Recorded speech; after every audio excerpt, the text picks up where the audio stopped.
Alrighty all, welcome back to the channel. Of course, my name is Tommy and this is the Gallery Backyard Barbecue, and today's show is definitely going to be a good one, as it is going to be all about the Masterbuilt Gravity Fed, especially that Masterbuilt Gravity Fed XT. So those that follow the channel know that I have been using these Gravity Feds since they first came out. I mean, I've had the 560, I've had the 800, and of course I've had the 1050 and now this XT. We are easily talking up and over 200 cooks, and that there is just the first generation of Gravity Feds. You throw in 20 to 30 cooks on this XT and forget about it. I can tell you this XT runs a little different, it grills a little different, it smokes a little different, and that here is what today's show is all about. I am going to cover some tips, I am going to cover some tricks, and yes, I am even going to throw in some warnings that you should be aware of. So what I want to do here is let's start the show with tip number one.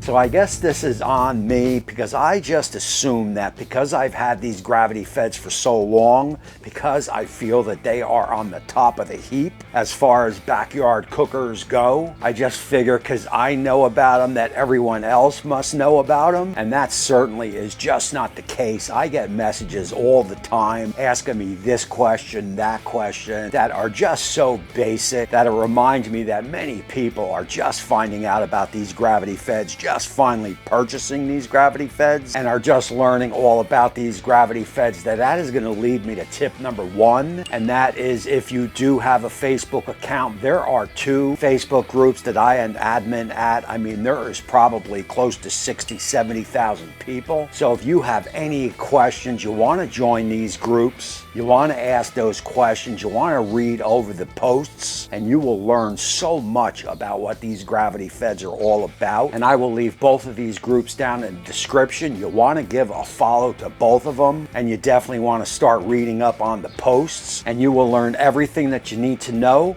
about all the generations of the Masterbuilt Gravity Feds.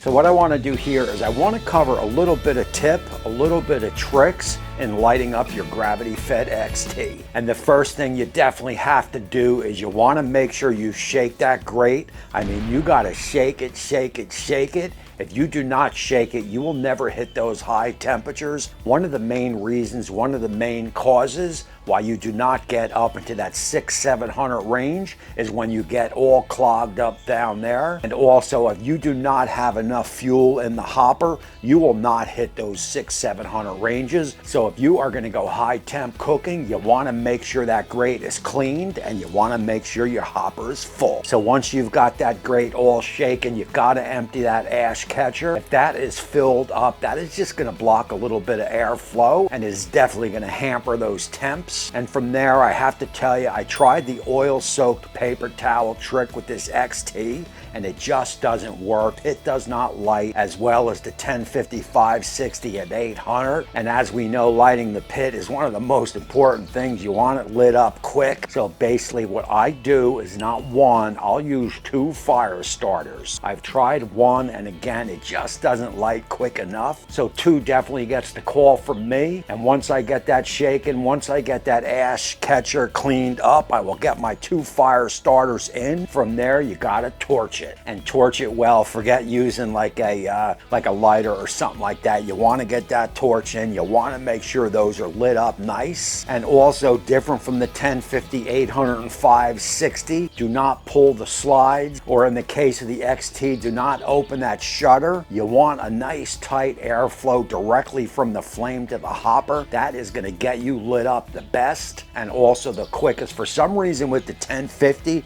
I think it was because we always forgot to pull those slides. We've pulled those slides in the very beginning when we lit it up. That is not the case with the XT. Now once you got it all lit up, obviously your hopper needs to be opened, and you need to wait 2 to 3 minutes, sometimes 4 minutes. You want that smoke just to willow out the top. You want to make sure you've got a nice lit bed of coals underneath. Once you can confirm all that, it is time to power the unit up. And once you power the unit up, you can follow the on-screen directions, and that is going to be to shut the hopper, shut that ash catcher, and you could set your temps. And also now you can open up your slides or open up your shutters. And also you want to make sure you open up the hood on the Masterbuilt. You want all that smoke to dissipate. That could take about 2-3 minutes or so. If you allow that hood to stay closed, you are going to create too much dirty smoke. And dirty smoke is no good. You want good airflow. You want to get rid of that dirty smoke. Once that smoke dissipates and you are looking good, you can shut the hood at that point, set your temp, and you will be good to go in no time at all. And look, what I want to do here is I got to jump right into my first warning. So one of the things that turned me off about that Oklahoma Joe Tahoma 900, I mean, while it cooked good, you basically lost all the fuel that you had in the hopper after the cook. So when you are done cooking, if you've got a half a hopper load, it is basically all going to be gone the next day. There is too many air leaks. There is no way to snuff out the fuel. And one of the things that the Masterbuilt Gravity 560, 800, and 1050 did get right is they did figure out how to snuff the fuel. Although there would definitely still be some fuel loss, it was certainly better than the Tahoma 900. That said, this Masterbuilt XT beats them all. I mean, you hardly lose any fuel. I mean, I was simply amazed the first few cooks, and then I started doing some cooks and noticed that I lost all the fuel in the hopper after the cook, so I knew there was definitely a problem. And after looking at it a lot more closely, here's what I found. My guess is you are getting some type of buildup in the gravity fed that is causing the shutter to not close. And when I say shutter, I am talking fancy slide. And as I bring you guys in close, you can certainly see a little bit of a gap there. And if that gap is there on your Masterbuilt Gravity XT, you will lose any fuel you have in the hopper, as it is going to allow air in there. And we all know air equals fuel loss. So basically what I do is I just double check it. If there's being a little bit of fugazing on me, I got a little broom in the shack here, and I just kind of jam it in there. I want it closed, and that seemed to settle that. So that there is going to be my first warning for you Masterbuilt Gravity Fed XT owners. Alrighty guys, so look, with everything the Masterbuilt Gravity Fed got right, and trust me man, it got a lot right.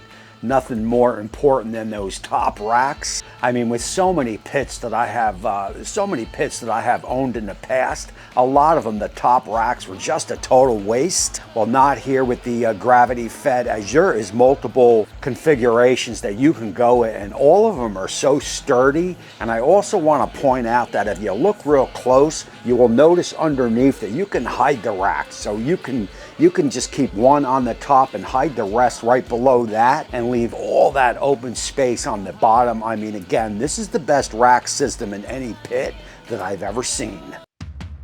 So I don't know if I should put this one under tips, tricks, or warnings, but if you are using your control panel to read the inside of your pit temps, you are certainly barking up the wrong tree. I mean, even on my Lone Star pellet grill, I still always have an outside source in. I want to know what my temperatures are precisely. I am talking down to the degree, and you are not going to get that from your control panel. If you've got ribs in and you are thinking you are cooking at 250, you could be really cooking at 200, or worse yet, you could be really cooking at 300. That is just going to be failure, failure, failure every single time. Now look, what the channel uses is Chef's Temp. I have been using them for over 2 years, and they give me the temp readings that I need, and they are easy to use. I never have a problem. And I got to throw a cheap plug in there because I do have 25% off anything in the Chef's Temp store. So if you don't have an outside source, run to that website, check out what they got, and if need be, pick something up. Alrighty guys, so next up is going to be a tip, a trick as we spin the unit around, and that is going to be all about that paper towel holder. I mean, look, we love the design of the paper towel holder, but if you have used one in the past, you know it just doesn't work. One windy day and those paper towels are everywhere. So basically what I do is I just get a big rubber band, keep it around the paper towels. Every time I go to do a cook, I'll take that rubber band off, and when I am done, I will put the rubber band on. And also, if you did not know, there is a little storage bin, although I don't use it, as I've got many storage spots here around the shack, and you didn't know it was there, that certainly may come in handy. So look, we are rolling right along, and the next thing I want to show you is going to be a warning. Guys, you are going to want to stay tuned to my closing remarks, as I am going to show you how I handle wood splits in the hopper. But now what I want to talk about is another warning, and I found this out pretty quick. It is going to be how the Masterbuilt handles the grease in the Gravity Fed XT. And if I got to nitpick on one thing, and I mean, trust me, there is not much to nitpick about, it is going to be the way it handles the grease. As for some reason, it kind of gets hung up. Maybe foil would help, or you can change out the foil. And as you can see, as I go in and I just cleaned the pit probably 2 cooks ago. And that is flat out grease there on the bottom. It doesn't drain good into the grease catcher. It just kind of builds up along on that rack. As we all do love a little bit of grease fire hitting that protein, we certainly do not want a full blown out grease fire in the XT. So basically what I am going to do is grab a couple paper towel sheets. Every 2-3 cooks, I will just kind of wipe down that tray and get any pooling grease that may have accumulated in there. So that is certainly something that I do believe you guys should just keep an eye on. Other than that, man, this Masterbuilt Gravity Fed XT is a 10 out of 10. What I want to do here is let's just talk about it a little bit as I close out the show. All right, so that is going to put a pin in this show, and I certainly do hope that it helps somebody out there. I mean, look, the Masterbuilt Gravity Fed XT is certainly pricey at that $1,400, but if you want that offset real wood experience, it is going to be hard to beat the XT unless you go out and purchase yourself an offset. And let's face it, nobody wants to babysit one of those all night in a brisket cook. And speaking about that real wood experience, this is basically what I do. Now look, if you do it, I'm not sure if it voids your warranty, so please keep that in mind. But with just a small coal bed on the bottom, basically what I do is I'll get 2 cherry wood splits or 2 oak wood splits, and I will just piling them inside the hopper. I will then get my fuel and kind of surround those wood splits. I have gotten hardly any dirty smoke doing that, and that is I'll tell you, man, that is a 10 out of 10 for sure for that real wood flavor. So look, I've been rambling enough, man. You guys know I love the pit. You guys know I love Masterbuilt. If you have any questions that I didn't cover, just leave them down in the description, as I will certainly read everything and try to answer it. Other than that, I appreciate you guys sitting through this video. Again, my name is Tommy. That is the Masterbuilt Gravity Fed XT. And until next time, we will see you soon.